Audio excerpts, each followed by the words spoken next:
ঈদের দিন বড় বড় মাছ দেখাই, বড় বড় মাছ কাটবো এখন।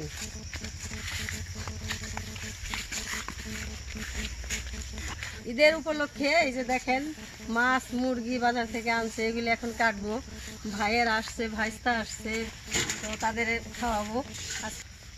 এই যে এটা হচ্ছে ব্রিকেট মাছ, আমি পারিও না এত বড় মাছ।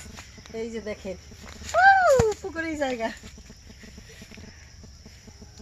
সকালবেলা বাজারে গিয়ে যে এত বড় মাছটা আনছে, মাছটার সাথে আমি পারতেছি না, এত এত বড় মাছ আমি মাছের সাথে পারি না। এই যে দেখেন কত বড় মাছ, এটা হচ্ছে ব্রিকেট মাছ, বাজার থেকে আনছে। আর এই যে এখানে দুইটা দেশি মুরগি সকালবেলা বাজারে নিয়ে যাইতেছে, সেখান থেকে মুরগি দুটা রেখেছি। এটা একটা অরিজিনাল দেশি মুরগি, মোরগ। চলো এখন মুরগি মাছ কেটে নিব।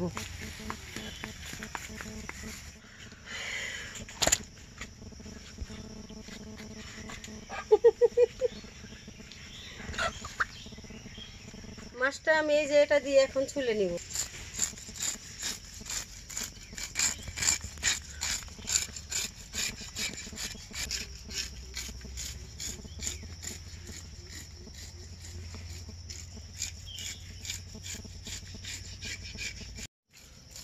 মুরগি কি পালাই গেছে রে অগ্নি? ধরতে পারবি তো? হ্যাঁ ধরছ? আরেকটা কু এই গেল গেল গেল গেল, এ হে গেল গেল, ধর তাড়াতাড়ি ধরো। দেশি মুরগি কিন্তু, ভালো করে ধরো, পায়ের মধ্যে ধরো। ধরছ? আরে কাজ হয়েছে, রাখো এখানে, যায় না জানো।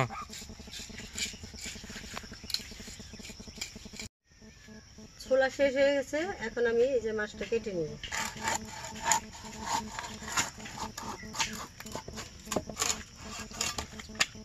অগ্নি মুরগিটা কাটো অগ্নি, মুরগিটা কেমন করে? মাছ আর মুরগি একসাথে কেটে নিলাম। আমি মাছ কাটলাম, সবুজ মুরগি কাটলো। কাটাকুটা শেষ, এর মাঝখান দিয়ে দুইটা দেশি মুরগি, একটার গলা কাটছে আর একটা গেছে গিয়া। পরে অনেক দৌড়াদৌড়ি করে অনেক কষ্ট করে ধরছি, ধরার পরে এই যে মাংসগুলি কেটে নিলাম। এখন কলে যাব ধুইতে।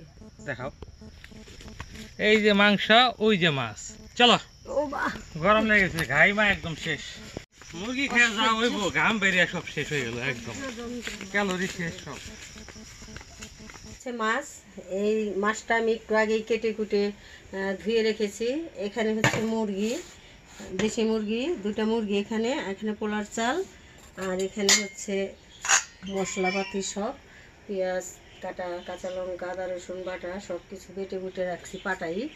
এখন আমি রান্নাটা আজকের মেনু হচ্ছে মাছ দিয়ে মাছের ভুনা আর দেশি মুরগির ঝোল।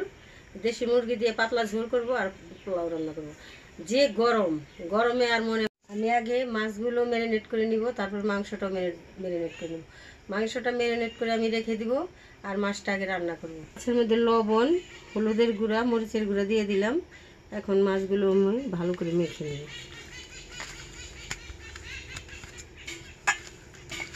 এখন আমি মাংসগুলো ম্যারিনেট করে নিব। দিয়ে দিব স্বাদ মতো লবণ, দিয়ে দিব আদা বাটা, এখানে আদা রসুন বাটা, দিয়ে দিব পেঁয়াজ কুচি, দিব শুকনো মরিচের গুঁড়া, হলুদের গুঁড়া, দিয়ে দিব ধনিয়ার গুঁড়া, দিব তেল। এখন আমি মাংসটা ভালো করে ম্যারিনেট করে নেব।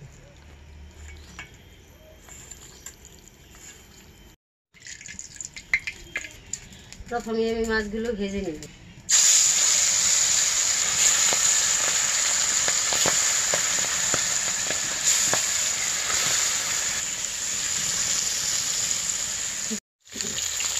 মাছগুলো ভাজা হয়ে গেছে, নামিয়ে নেব।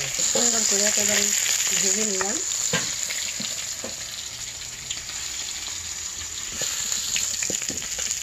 তরকারিটা রান্না করার জন্য ওই তেলের মধ্যে জিরা দিয়ে দিলাম।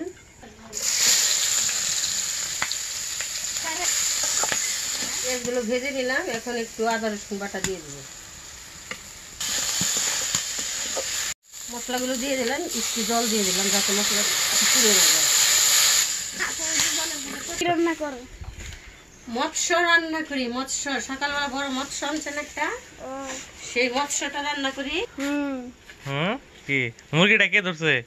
এই যে তুমি ধরছো, মুরগিটা রান্নাই করতে পারছো না। হ্যাঁ,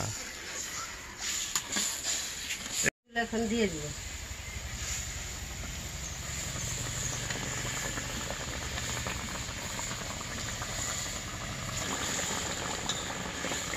লবণটা ঠিক আছে কিনা? ও দারুণ লবণ হয়েছে, খুব টেস্ট করে ভাই।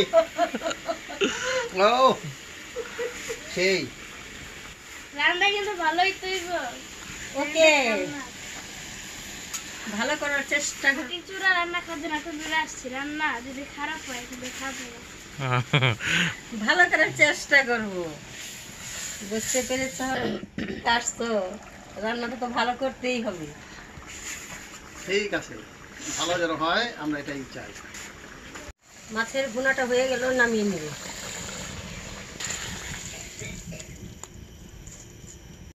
মাংসটা দিয়ে দিব, ম্যারিনেট করে রেখেছিলাম, এখন আমি দিয়ে দিব। খুব ভালো করে কষিয়ে নিলাম, এখন আমি ঝোল দিয়ে দিব।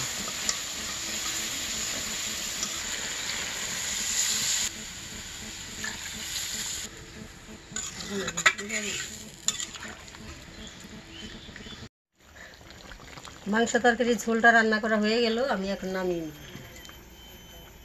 রান্না করার জন্য আমি ডেকটা বসিয়ে দিই। পেঁয়াজগুলো দিয়ে দিই। এই পেঁয়াজ আর বেরেস্তা করে রাখবো না, একসঙ্গে দিয়ে দিব। সব কিছু দিয়ে পেঁয়াজগুলো ভেজে বেরেস্তা করে দিলাম, এখন চালটা দিয়ে রান্না বান্না শেষ। এখন আমি খাবারগুলি বেড়ে দিব, আর আমার ভাইস্তায় নিবে।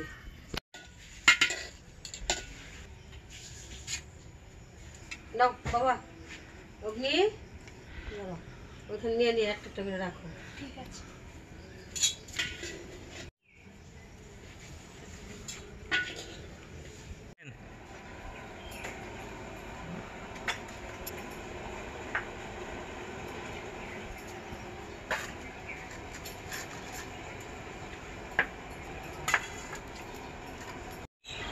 ঈদের ছুটিতে আমার ভাইরা ঢাকা থেকে বেড়াতে আসছে।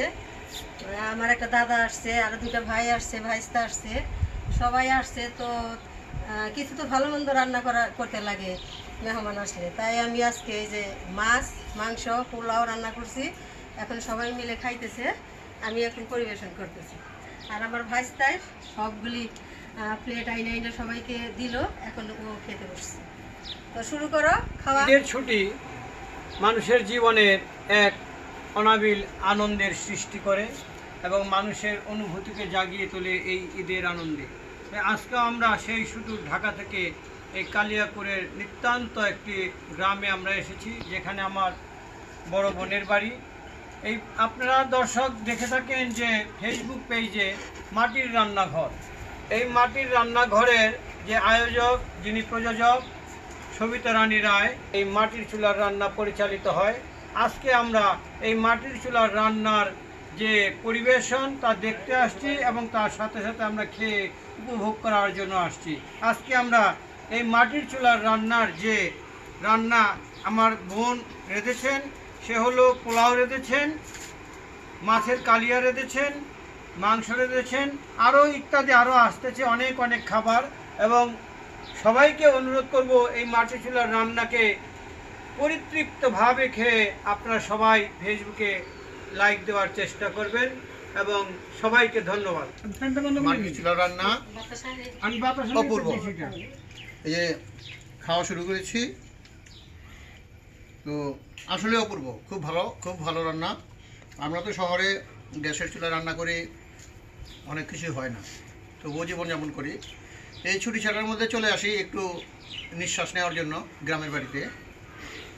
তো আমারই বড় বোন মাটির চুলা রান্নার সাথে সম্পৃক্ত, উনি রান্না করেন। তো ওনাকে সহ মাটির চুলাকে ধন্যবাদ জানাই, আশীর্বাদ করি যেন মানুষ বেশি বেশি লাইক এবং কমেন্ট করে এই মাটির চুলাটাকে রান্নাকে আরও উচ্চ স্তরে নিয়ে যায়। ধন্যবাদ মাটি চুলা রান্নাকে। খুবই টেস্টি হয়েছে, আমি আরো খাবো। ধন্যবাদ। এটাকে বলছিলাম ভালো রান্না করতে হবে, হ্যাঁ, এখন ভালো ফলাফল হয়েছে? ভালো হয়েছে। তাই না? Thank you. সত্যিকার অর্থে মাটির চুলার রান্নার স্বাদই আলাদা। রান্নাবান্না খুব টেস্ট হয়েছে। আমি আমার দিদিকে অসংখ্য ধন্যবাদ। Thank you. এই যে রান্না করে খাওয়াইতেছি, মা বাবা নেই, আমি বড় বোন, আমি মার মতো, আর সব ভাই বোনেরা আমার ছোট। তো ছোট ভাইদের আমি খাওয়াই খুব তৃপ্তি পাই। এরা সবাই বসে আনন্দের সহিত খাইতেছে। আর মার কথাটা মনে পড়তেছে, আমার মাও খুব ভালো রান্না করতে পারতো। তো আমার মা তো এখন নেই, আমি এখন মার মতো, আমি ছোট ভাইদের এই যে রান্না করে খাওয়াইতেছি। তো আপনারা বেশি বেশি এই রান্না দেখার জন্য, উপভোগ করার জন্য বেশি বেশি লাইক, কমেন্ট, শেয়ার করবেন, আর এভাবেই রান্না করে খাবেন। ধন্যবাদ আপনাদের।